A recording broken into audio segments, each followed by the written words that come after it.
কিভাবে তিনি জায়নামাজে বসে আল্লাহর দরবারে কেঁদে কেঁদে দোয়া করলেন এবং কিভাবে হাসান ও হুসাইন ফিরে এসে এই জামাকাপড়ের কথা জানালো।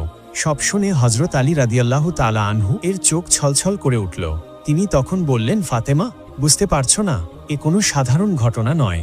যত সম্ভব এটি আল্লাহর কুদরত। নিশ্চয়ই সেই লোকটি ছিল আল্লাহর পক্ষ থেকে পাঠানো কোনো ফেরেশতা। তিনি তোমার দোয়া কবুল করেছেন, আকাশ থেকে বেহেশতের জামা এনে দিয়েছেন তোমার দুলালদের জন্য। এরপর হযরত আলী রাদিয়াল্লাহু তাআলা আনহু হাসান হোসেনকে নিয়ে ঈদের নামাজ আদায়ের জন্য ঈদগাহের দিকে যেতে লাগলেন। অন্যদিকে নবীজি ঈদগাহে পৌঁছে ঈদের নামাজ পড়ালেন।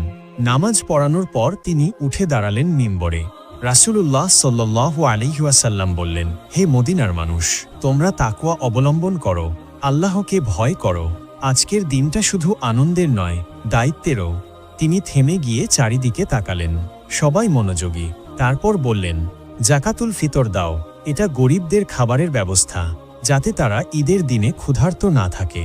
আল্লাহর কসম, যার ঘরে সামর্থ্য আছে অথচ সে দেয় না, সে আমার উম্মতের মানুষ নয়।